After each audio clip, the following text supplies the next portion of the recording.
గత ప్రభుత్వ పరిపాలనలో 5 సంవత్సరాలు వెనక్కి వెళ్ళిపోయింది. గత ప్రభుత్వ పరిపాలనలో 5 సంవత్సరాలు పరిపాలనలో 20 సంవత్సరాలు ఆంధ్రప్రదేశ్ వెనక్కి వెళ్ళిపోయింది. కానీ ఇప్పుడు ఈ 10 నెలల్లో ప్రగతి రచకాలపై నడుస్తూ పెట్టుబడులు వస్తున్నాయి. నిరుద్యోగ నిర్మూలన కోసం సుమారుగా 6 లక్షల ఉద్యోగాలు తీసుకున్నాం. మొన్న డిఎస్సి కోచింగ్ వచ్చింది, డిఎస్సి ఇది వచ్చింది, నోటిఫికేషన్ వచ్చింది. అంటే అవే కావు, ఒక గ్యాస్ సిలిండర్ ఫ్రీ ఇస్తున్నాం, ఇప్పుడు పెన్షన్లు పెంచాం, తల్లికి వందనం అతి తక్కువ టైంలో పెట్టడం జరుగుతుంది. అంటే మే నెల నుంచి ఇవ్వడం జరుగుతుంది. రైతు భరోసా కూడా ఇవ్వడం జరుగుతుంది. అంటే అభివృద్ధిని కడవడ పాల్లో ఒక సల్లసొక్కేసినట్టు అభివృద్ధి బాటలో నడుస్తున్న ఈ ఆంధ్రప్రదేశ్ని ఏదో ఒక చిన్న పెడుతూ వంక పెడుతూ, అంటే కడవడ పాల్లో సల్లసొక్కినట్టు ఏదో ఒక పని తప్పిదా నిరాపాదన చేస్తూ ప్రజల్ని ఆల్రెడీ పక్కదావం పట్టిస్తున్నారు. అందుకే ప్రజలందరూ గమనిస్తున్నారు. టీటీడీ దేవస్థానం విషయంలో చంద్రబాబు నాయుడు గారు తీసుకున్నట్టుగా, పవన్ కళ్యాణ్ గారు తీసుకున్నట్టుగా, మోదీ గారు తీసుకున్నట్టుగా హిందూ ధర్మం గురించి ఇంకెవరూ తీసుకోలేరు. అది మీ అందరికీ తెలుసు. ఆవులకి జియో ట్యాగింగ్ లేదు, ఎన్ని ఆవులు జన్మ మరణాలు రికార్డులు లేవు అని చెప్తూ వస్తున్నారు. ఈ 2668 ఆవులకి జియో ట్యాగింగ్ ఉంది. జన్మ మరణాల రికార్డులు కూడా మెయింటైన్ చేస్తున్నాం. గత 5 సంవత్సరాల్లో మీ ప్రభుత్వం ఏం చేసింది ఒకసారి చూసుకొని వెళ్ళమంటున్నా. కరుణాకర్ రెడ్డి గారు ఆవులున్న ప్లేస్కి మీరు వెళ్ళి, గత 5 సంవత్సరాల్లో భక్తులు కూడా చాలామంది వెళ్ళి ఉంటారు, అక్కడికి వెళ్ళి గోశాలను దర్శనం చేసి ఉంటారు. ఆ గోశాల అప్పుడున్న వసతులు, ఇప్పుడు ఈ ప్రభుత్వంలో వచ్చిన వసతులు ఒకసారి పరిగణలో తీసుకోండి.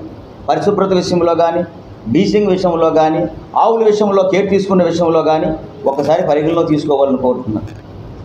మీరు చేసిన తప్పులు, మీరు చేసిన పాపం ఈరోజు ఆంధ్రప్రదేశ్ ప్రజలందరూ మోస్తున్నారు. చివరకు మీరు ప్రసాదంలో కూడా కల్తీ నెయ్యి పెట్టి ఈ ప్రసాదాన్ని కూడా మంట కలిపి ఈ తిరుమల తిరుపతి దేవస్థానం తాలూకా ప్రతిష్టను దిగదార్చడానికే మీరు పండుతున్న కుట్ర. ఇంకా ఎన్నాళ్ళు నువ్వు కూడా ఒక అన్యమనతోస్తుండే ఆ రోజుల్లో.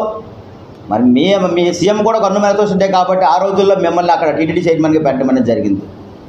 దయచేసి ప్రజలందరూ గమనించి పోలీస్ డిపార్ట్మెంట్ కూడా ఈయన మీద కేసు నమోదు చేయాలి. ప్రతి చిన్న విషయాన్ని కూడా న్యాచురల్గా చనిపోయిన ఇంకో విషయం కూడా అంటాడు, చనిపోయిన ఆవులకి పోస్ట్ మార్టం చేయడం లేదని చెప్తారు. యాక్చువల్గా మీ అందరూ మీడియా మిత్రులు ఇక్కడ అందరూ ఉన్నారు, మీ అందరికీ తెలుసు ఎవరికి పోస్ట్ మార్టం చేస్తారు. యాక్సిడెంట్లుగా చనిపోయింది జరిగినా లేదనుకుంటే ప్రమాదవశాత్తు చనిపోయిన ఆవులకి ఎవరైనా చేస్తారు, కానీ న్యాచురల్ డెత్కి ఎవరికి పోస్ట్ మార్టం రిపోర్ట్ చేస్తారు. అంటే మీ తెలివితేటలో వివేకం అనుకోవాలి, అర్థం కావడం లేదు ఇది. అంటే ఇదంతున్న కారణం ఏంటంటే ఇప్పుడున్న ప్రభుత్వం, ఈ కూటమి ప్రభుత్వం, ఎన్డీఏ ప్రభుత్వం ప్రగతి పదంలో నడుస్తుంది. ప్రజలందరూ విశ్వాసాన్ని ముందుకు నడిపిస్తున్నారు.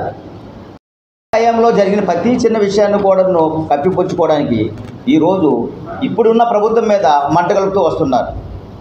మీరు వాస్తవంగా చూసుకోండి, ఆవులు అనేవి 2668 ఆవులు టీటీడీ దేవస్థానం దగ్గర ఉంటే అవి డెలివరీ సమయంలో కానీ, కొన్ని అనారోగ్య సమస్యల వల్ల కానీ సుమారుగా నెలకు 10 ఆవులు చనిపోతూ వస్తాయి. ఇప్పుడే కాదు, గత 5 సంవత్సరాల నుంచి దాని పట్టికలు తీసుకోండి జరుగుతూ ఉంటాయి.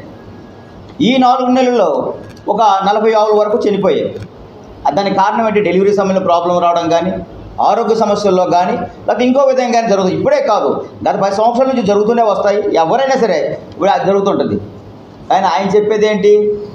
100 ఆవులు చనిపోయాయి, అది అజాగ్రత్త దానివల్ల చనిపోయాయి, టీటీడీ వ్యవస్థ భ్రష్టు పట్టిపోయింది అని ఇలాంటి తప్పుడు నినాదాలు ఆరోపణలు చేయడం వల్ల అది చాలా తప్పని మానుకోవాలని నేను చెప్తున్నాను.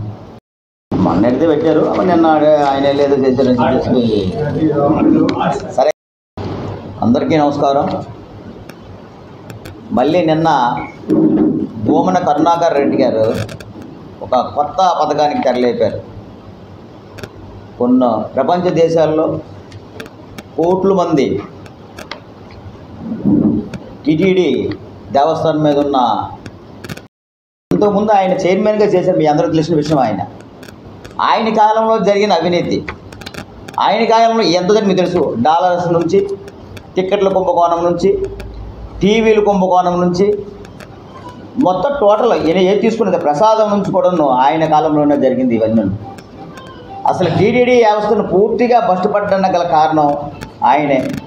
ఈరోజు ఇప్పుడిప్పుడే టీటీడీ వ్యవస్థ గాడిలో పడుతూ ఈ ఆవులు చనిపోవడం విషయం అనేది ఎక్కడో తెచ్చిన ఫోటోల్ని ఎక్కడ 100 ఆవులు చనిపోయినాయి అని చెప్పి నిన్న మళ్ళీ ఒక తెరలేపి ఆ ఎక్కడో ఇక్కడ కానీ ఫోటోలు ఎక్కడో కలేబరాల ఫోటోలు తెచ్చి టీటీడీలో చనిపోయేవని చెప్పడం అనేది ఇది హిందూ తాలూకా సాంప్రదాయాలని మనోభావాల్ని ప్రపంచ దేశంలో ఉన్న శ్రీ వెంకటేశ్వర స్వామి తాలూకు భక్తుల తాలూకా మనోభావాల్ని దెబ్బతీసే విధంగా ఇది కనిపిస్తుంది. దయచేసి ప్రజలందరూ గమనిస్తున్నారు. ఎవరు ఏం చేశారు, ఎవరి కాలంలో బస్టు పట్టింది. వెంకటేశ్వర స్వామి ఒక నల్ల రాయి అని కామెంట్ చేసిన వ్యక్తి ఈ భూమన కరుణాకర్ రెడ్డి.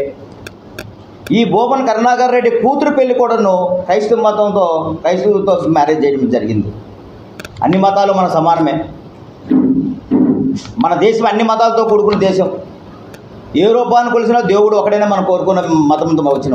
కానీ అలాంటి వ్యక్తి అన్ని మత ప్రసారం కూడాను ఆయన చైర్మన్గా ఉన్నప్పుడే టీటీడీలో జరిగింది. మతస్థుడిని చైర్మన్గా చేసినప్పుడు చేసిన ప్రభుత్వం ఎవరిది? గత ప్రభుత్వమే కదా. అందుకే దయచేసి ప్రజలందరూ గమనిస్తున్నారు. ఇక నుంచి ఇలాంటివి మానుకోవాలి. పోలీసు వారు కూడా చట్టపరమైన చర్యలు ఆయన మీద తీసుకోవాలని కోరుకుంటూ